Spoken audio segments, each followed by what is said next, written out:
Class 10 का ये political science का चैप्टर 6 है, चैप्टर 6 पॉलिटिकल पार्टीज़।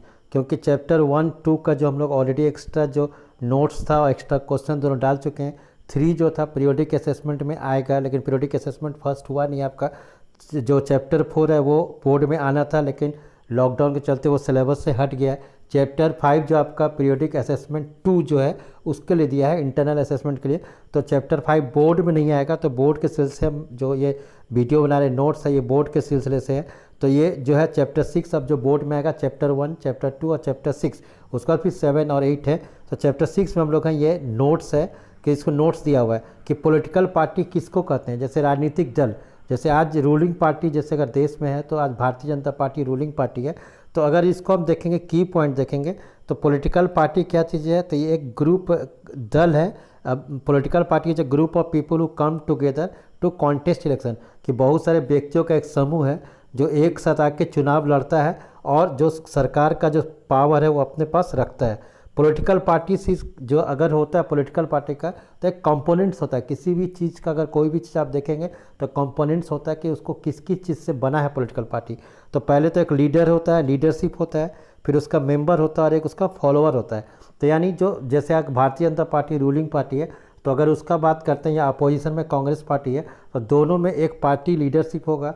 तो जैसे अभी देखते हैं कि जेपी नड्डा जी जो है भारतीय जनता पार्टी के पार्टी लीडर हैं, लेकिन उसका जो प्राइम मिनिस्टर पीएम जो है नरेंद्र मोदी जी हैं। और जो अपोजिशन पार्टी के जो अगर देखेंगे कांग्रेस का, तो उसके जो मतलब कि पार्टी लीडरशिप्स हैं वो सोनिया गांधी है। और उसके जो अपोजिशन लीडर्स हैं वहाँ पर, तो वहाँ पर जो अलग अलग बनाया गया जिसमें, तो यहाँ पर दिया, इसका आगे बात करते हैं। उसका फिर सदस्य होता है, पार्टी मेंबर होता है, जो उसके सदस्य होते हैं कांग्रेस का कार्यकर्ता होते हैं या भारतीय जनता पार्टी कार्यकर्ता होते हैं। और एक होता है मानने वाला, बहुत जन फॉलोवर्स होते हैं कि उस पार्टी को मानते हैं लेकिन सदस्य नहीं होते हैं, उसके मेंबर नहीं लिए रहते हैं, फिर भी वो उनको सहयोग करते हैं। अब है कि पॉलिटिकल पार्टी कैसे काम करता है, उसका काम क्या क्या है, कैसे वो, उसका मकसद क्या क्या कार्य है। तो function of the political party, तो पॉलिटिकल पार्टी का फंक्शंस है कि to form and run government, कि वो माने सरकार बनाए और सरकार को चलाए। फिर अगर वो सरकार बना लेगा तो वो क्या करता है, जब सरकार बनने के बाद तो देश के लिए कानून बनाता है।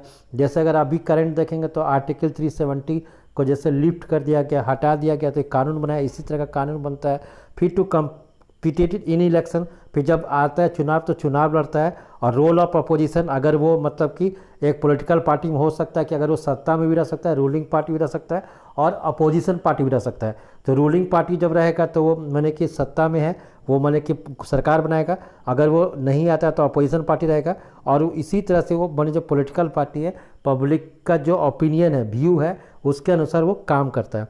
अब यहाँ पर क्वेश्चन है कि necessity of the political party, हमको पॉलिटिकल पार्टी की ज़रूरत क्यों है। यहाँ पर ये क्वेश्चन होता है कि पॉलिटिकल पार्टी की ज़रूरत क्यों हमें।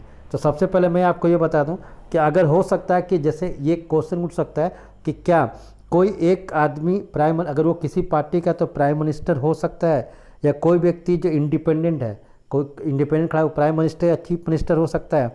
तो अगर इसमें एक गुड एग्जाम्पल झारखंड का है कि जो वहाँ पर मधु कोड़ा जी थे वो इंडिपेंडेंट थे, फिर भी चीफ मिनिस्टर बन गए थे। तो यहाँ बन सकता है, क्योंकि उनके साथ अगर जितने भी इंडिपेंडेंट, कोई पॉलिटिकल पार्टी नहीं हो, सबको एक एक इंडिविजुअल से चुनाव लड़े, इंडिपेंडेंट खड़ा हो, निर्दलीय खड़ा हो और वो चुनाव लड़े, जीते, और उसमें से जितने भी मेंबर ऑफ पार्लियामेंट हैं वो मतलब 545 का चुनाव होता है, तो 545 जो मेंबर ऑफ पार्लियामेंट है वो किसी एक व्यक्ति को सपोर्ट करते हैं, सरकार बना ले।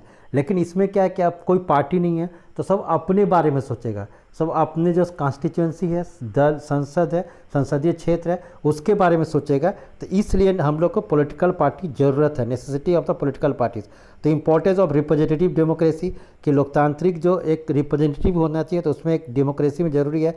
और to form the responsible government in the country, कि ऐसा नहीं कोई इंडिपेंडेंट बन गया जैसे हम बताए तो उनके पास क्या होता है कि वो अपने कॉन्स्टिट्यूंसी को देखेगा, देश के बारे में नहीं देखेगा, और रिस्पॉन्सिबल नहीं होगा। और ये क्या होगा कि अगर पार्टी होगा तो पार्टी का एक अध्यक्ष होता है, अलग होता है।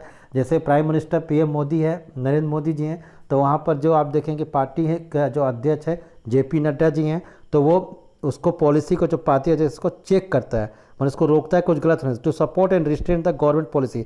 और इस तरह से कोई पॉलिटिकल पार्टी का एक जो उसका ये होता है, माने चुनावी घोषणा पत्र कहते हैं जिसको, माने जो मैंने ये इलेक्शन मैनिफेस्टो कहा जाता है इसको, कि मैनिफेस्टो इलेक्शन मैनिफेस्टो, तो उसमें घोषणा करता है तो क्या क्या काम करेंगे, तो उसको पूरा करने में पूरा पार्टी जिम्मेवारी लेता है। तो as society become large, society समाज लार्ज है, बड़ा है, कॉम्प्लेक्स है, तो गेदर डिफरेंट व्यू, अलग अलग व्यू होता है सबका। तो to check government policy they also need to be agency होता है पॉलिटिकल पार्टी, तो हमको इसलिए पॉलिटिकल पार्टी की ज़रूरत है। अब यहाँ पर जो नेशनल पार्टी और जो स्टेट पार्टी है, इसकी चर्चा जो है पार्ट 2 में करेंगे, क्योंकि धीरे धीरे पार्ट 1 में आप इसको समझिए। और ये नोट्स है, क्योंकि समझ के इतना को समझ कर फिर आप जो एनसीईआरटी बुक है उसको पूरा पढ़िए। अगर कोई कहीं डाउट हो तो उसको आप कमेंट बॉक्स में डालिए, फिर हम उसका भी सॉल्यूशन बताएंगे। Thank you.